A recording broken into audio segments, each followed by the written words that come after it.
Welcome, terror travellers, to this, the Horror Story Corner, where tonight we have a fiendish frightfest penned by no other than H.P. Lovecraft.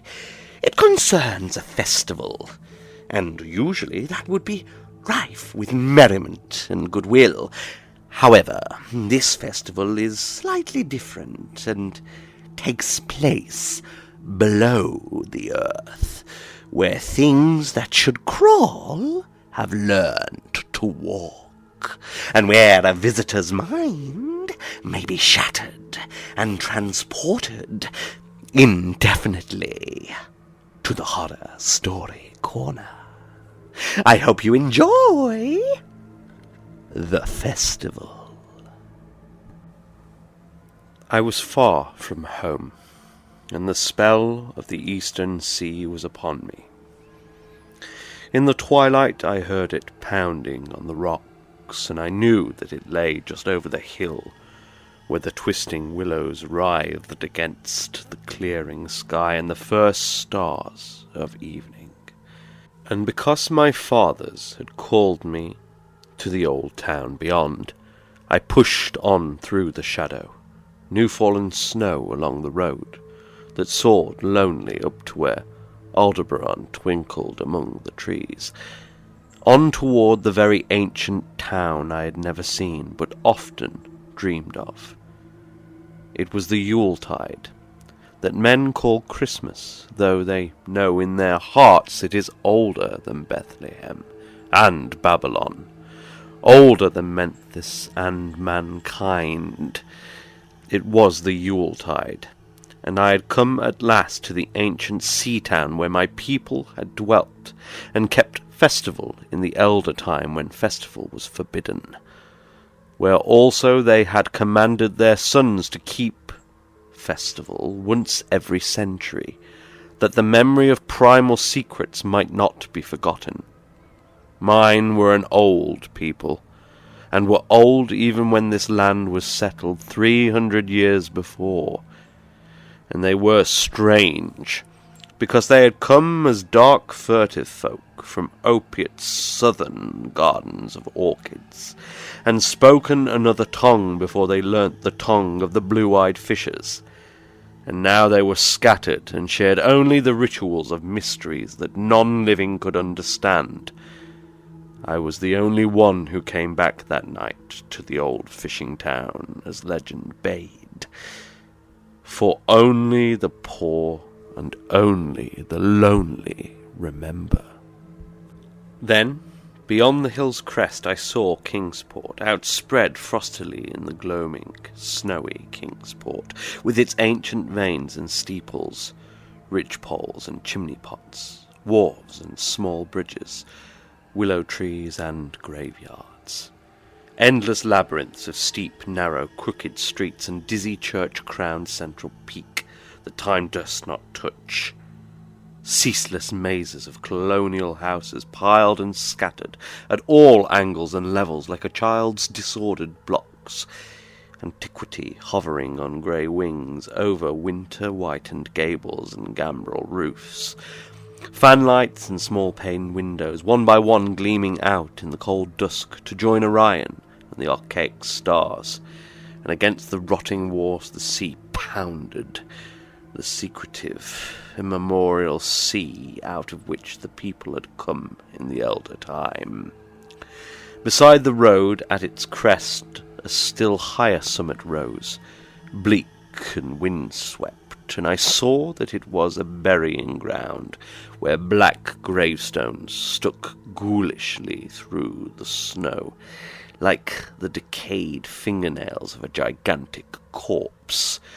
The printless road was very lonely, and sometimes I thought I heard a distant horrible creaking, as if of a gibbet in the wind. They had hanged 4 kinsmen of mine for witchcraft in 1692, but I did not know just where.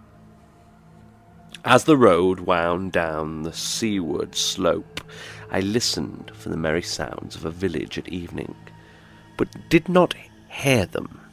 Then I thought of the season and felt that these old Puritan folk might well have Christmas customs strange to me, and full of silent hearth-side prayer.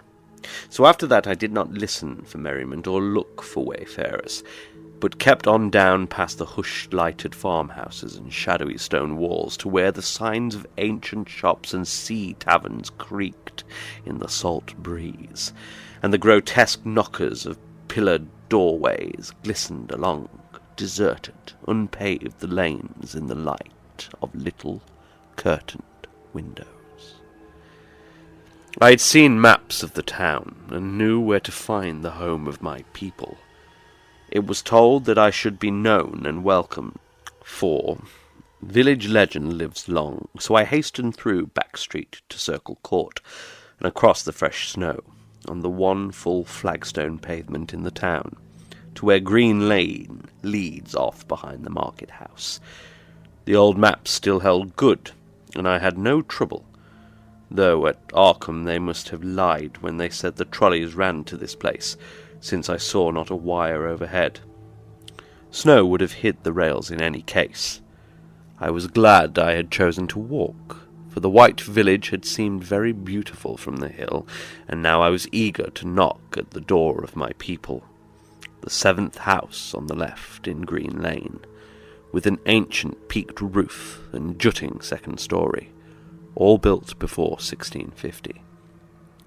There were lights inside the house when I came upon it, and I saw from the diamond window panes that it must have been kept very close to its antique state. The upper part overhung the narrow grass-grown street, and nearly met the overhanging part of the house opposite, so that I was almost in a tunnel, with the low stone doorstep wholly free from snow. There was no sidewalk, but many houses had high doors, reached by double flights of steps with iron railings. It was an odd scene, and because I was strange to New England, I had never known its like before. Though it pleased me, I would have relished it better if there had been footprints in the snow, and people in the streets, and a few windows without drawn curtains. When I sounded the archaic iron knocker, I was half afraid. Some fear had been gathering in me, perhaps because of the strangeness of my heritage, and the bleakness of the evening, and the queerness of the silence in that aged town of curious customs. And when my knock was answered, I was fully afraid, because I had not heard any footsteps before the door creaked open. But I was not afraid long, for the gowned, slippered old man in the doorway had a bland face that reassured me, and though he made signs that he was dumb, he wrote a quaint and ancient welcome with the stylus and wax tablet he carried.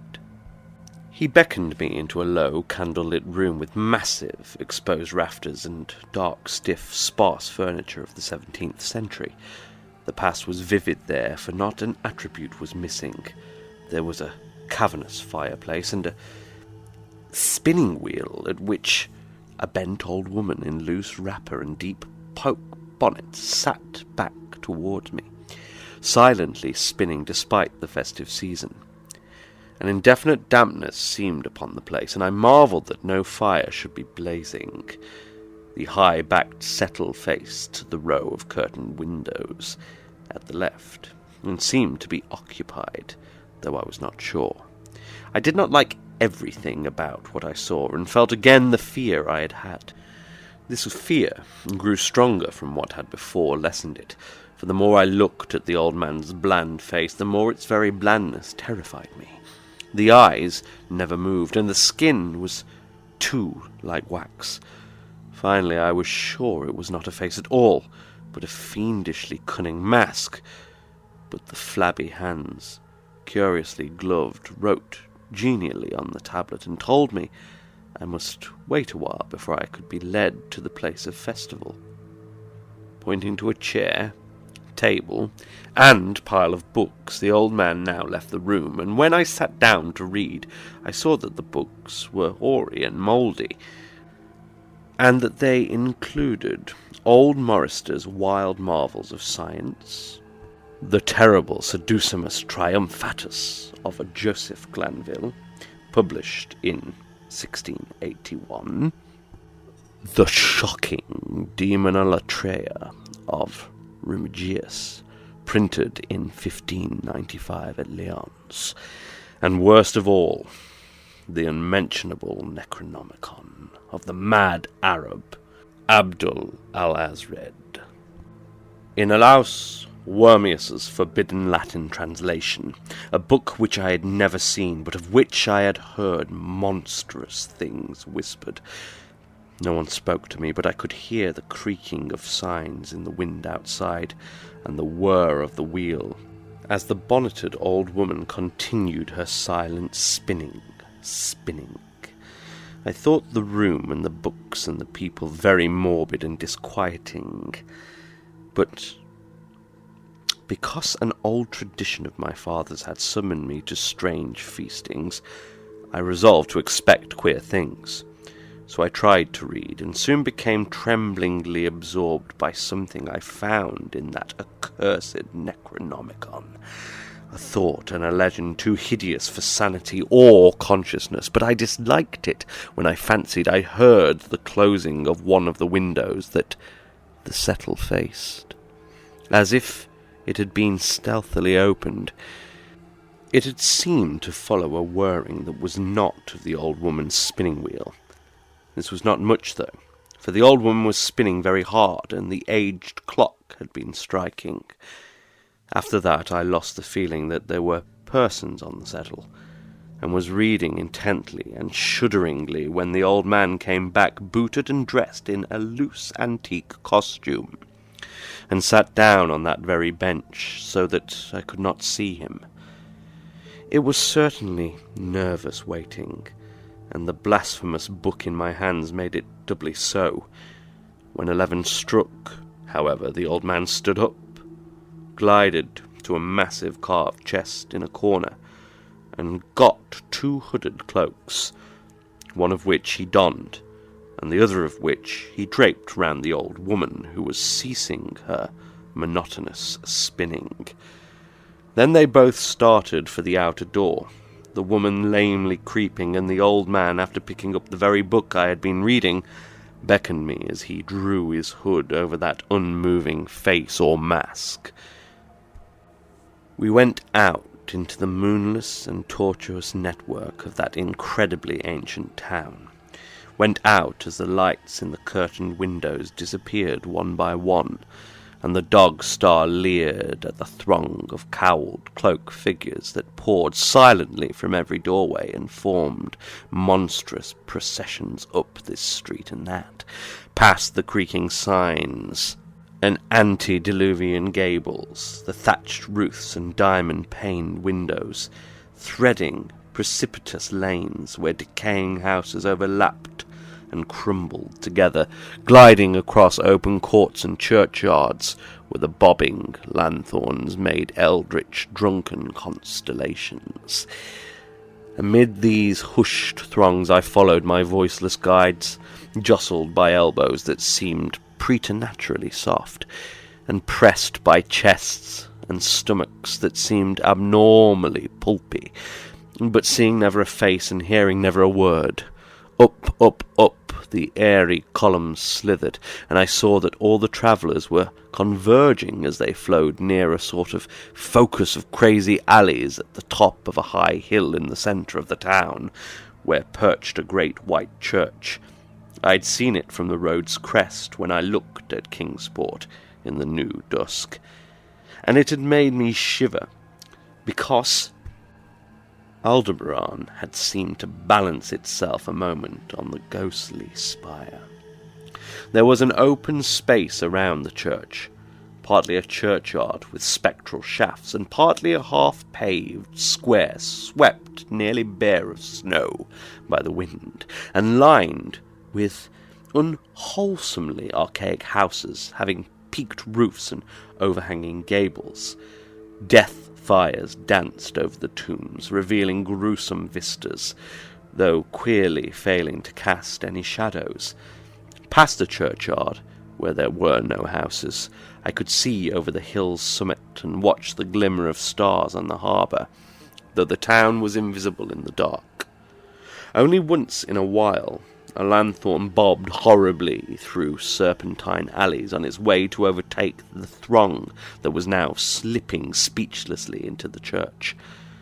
I waited till the crowd had oozed into the black doorway, until all the stragglers had followed. The old man was pulling at my sleeve, but I was determined to be the last. Then I finally went, the sinister man and the old spinning woman before me, crossing the threshold into that swarming temple of unknown darkness.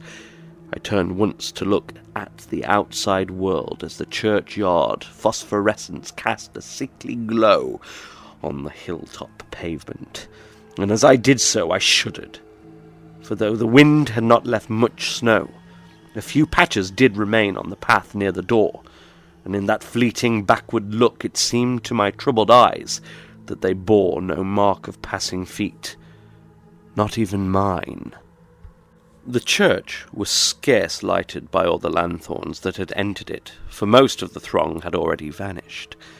They had streamed up the aisle between the high white pews to the trap-door of the vaults, which yawned loathsomely open just before the pulpit, and were now squirming noiselessly in. I followed dumbly down the foot-worn steps and into the dank, suffocating crypt. The tale of that sinuous line of night marchers seemed very horrible, and as I saw them wriggling into a venerable tomb, they seemed more horrible still. Then I noticed that the tomb's floor had an aperture down which the throng was sliding, and in a moment we were all descending an ominous staircase of rough-hewn stone, a narrow spiral staircase, damp and peculiarly odorous, that wound endlessly down into the bowels of the hill, past monotonous walls of dripping stone blocks and crumbling mortar. It was a silent, shocking descent, and I observed after a horrible interval that the walls and steps were changing in nature, as if chiselled out of the solid rock. What mainly troubled me was that the myriad footfalls made no sound, and set up no echoes. After more aeons of descent I saw some side passages or burrows leading from unknown recesses of blackness to this shaft of nighted mystery. Soon they became excessively numerous, like impious catacombs of nameless menace, and their pungent odour of decay grew quite unbearable. I knew we must have passed down through the mountain and beneath the earth of Kingsport itself, and I shivered that a town should be so aged and maggoty with subterraneous evil. Then I saw the lurid shimmering of pale light, and heard the insidious lapping of sunless waters. Again I shivered, for I did not like the things that the night had brought, and wished bitterly that no forefather had summoned me to this primal rite. As the steps and the passage grew broader, I heard another sound, the thin, whining mockery of a feeble flute, and suddenly there spread out before me the boundless vista of an inner world, a vast fungus shore litten by a belching column of sick, greenish flame, and washed by a wide, oily river that flowed from abysses frightful and unsuspected to join the blackest gulfs of immemorial ocean. Fainting and gasping, I looked at that unhallowed Erebus of Titan toadstools, leprous fire and slimy water, and saw the cloaked throngs forming a semicircle around the blazing pillar. It was the Yule rite, older than man and fated to survive him, the primal rite of the solstice, and of spring's promise beyond the snows, the rite of fire and evergreen, light and music. And in the Stygian grotto I saw them do the rite, and adore the sick pillar of flame, and throw into the water handfuls gouged out of the viscous vegetation which glittered green in the chlorotic glare. I saw this, and I saw something amorphously squatted far away from the light, piping noisomely on a flute. And as the thing piped, I thought I heard noxious, muffled flutterings in the fetid darkness where I could not see. But what frightened me most was that flaming column, spouting volcanically from depths profound and inconceivable, casting no shadows as healthy flames should, and coating the nitrous stone above with a nasty, venomous verdigris. For in all that seething combustion no warmth lay, but only the clamminess of death and corruption. The man who had brought me now squirmed to a point directly beside the hideous flame and made stiff ceremonial motions to the semicircle he faced. At certain stages of the ritual they did grovelling obeisance, especially when he held above his head that abhorrent Necronomicon he had taken with him. And I shared all the obeisances because I had been summoned to this festival by the writings of my forefathers. Then the old man made a signal to the half-seen flute player in the darkness, which player thereupon changed its feeble drone to a scarce louder drone in another key, precipitating as it did so a horror unthinkable and unexpected.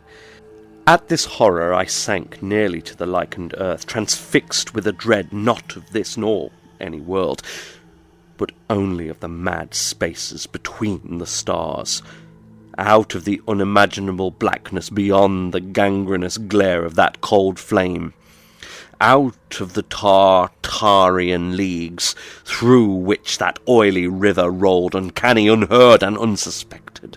There flopped rhythmically a horde of tame, trained, hybrid, winged things that no sound eye could ever wholly grasp, or sound brain ever wholly remember. They were not altogether crows, nor moles, nor buzzards, nor ants, nor vampire bats, nor decomposed human beings, but something I cannot and must not recall. They flopped limply along, half with their webbed feet and half with their membranous wings, and as they reached the throng of celebrants, the cowled figures seized and mounted them and rode off one by one along the reaches of that unlighted river into pits and galleries of panic, where poison springs feed frightful and undiscoverable cataracts. The old spinning woman had gone with the throng, and the old man remained only because I had refused when he motioned me to seize an animal and ride like the rest. I saw when I staggered to my feet that the amorphous flute player had rolled out of sight, but that two of the beasts were patiently standing by.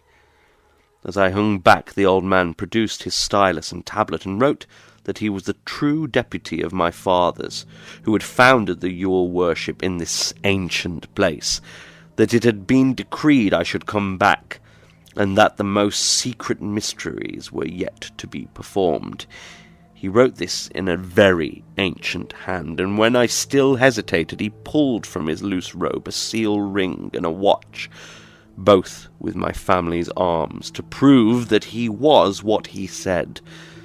But it was a hideous proof, because I knew from old papers that that watch had been buried with my great-great-great-great-grandfather in 1698. Presently the old man drew back his hood and pointed to the family resemblance in his face, but I only shuddered because I was sure that the face was merely a devilish waxen mask. The flopping animals were now scratching restlessly at the lichens, and I saw that the old man was nearly as restless himself. When one of the things began to waddle and edge away, he turned quickly to stop it, so that the suddenness of his motion dislodged the waxen mass from what should have been his head, And then, because that nightmare's position barred me from the stone staircase down which he had come, I flung myself into the oily underground river that bubbled somewhere to the caves of the sea. Flung myself into that putrescent juice of earth's inner horrors before the madness of my screams could bring down upon me all the charnel legions these pest gulfs might conceal. At the hospital they told me I had been found half frozen in Kingsport Harbour at dawn, clinging to the drifting spar that accident sent to save me. They told me I had taken the wrong fork of the hill road that night before and fallen over the cliffs at Orange Point, a thing they deduced from prints found in the snow. There was nothing I could say, because everything was wrong, with the broad window showing a sea of roofs in which only about 1 in 5 was ancient, and the sound of trolleys and motors in the streets below. They insisted that this was Kingsport, and I could not deny it. When I went delirious at hearing that the hospital stood near the old churchyard on Central Hill, they sent me to St. Mary's Hospital in Arkham, where I could have better care. I liked it there, for the doctors were broad-minded, and even lent me their influence in obtaining the carefully sheltered copy of Alhazred's objectionable Necronomicon from the library of Miskatonic University. They said something about a psychosis, and agreed I had better get any harassing obsessions off my mind. So I read again that hideous chapter and shuddered doubly, because it was indeed not new to me. I had seen it before. Let footprints tell what they might, and where it was I had seen it were best forgotten. There was no one in waking hours who could remind me of it, but my dreams are filled with terror, because of phrases I dare not quote. I dare quote only one paragraph, put into such English as I can make from the awkward low Latin. "The nethermost caverns," wrote the mad Arab, "are not for the fathoming of eyes that see, for their marvels are strange and terrific. Cursed the ground where dead thoughts live new and oddly bodied, and evil the mind that is held by no head. Wisely did Ibn Skakabak say that happy is the tomb where no wizard hath lain, and happy is the town at night whose wizards are all ashes, for it is of old rumour that the soul of the devil bought hastes not from his charnel clay, but fats and instructs the very worm that gnaws, till out of corruption horrid life springs, and the dull scavengers of earth wax crafty to vex it, and swell monstrous to plague it. Great holes secretly are digged where earth's pores ought to suffice, and things have learnt to walk that ought to crawl." Well, looks like our protagonist had a rather narrow escape there. Or perhaps it was just wild imagination. Either way, let's hope he doesn't spend too long looking for answers in the Necronomicon. He might not like where it leads. There are, after all, many worse places than here, with us in the Horror Story Corner.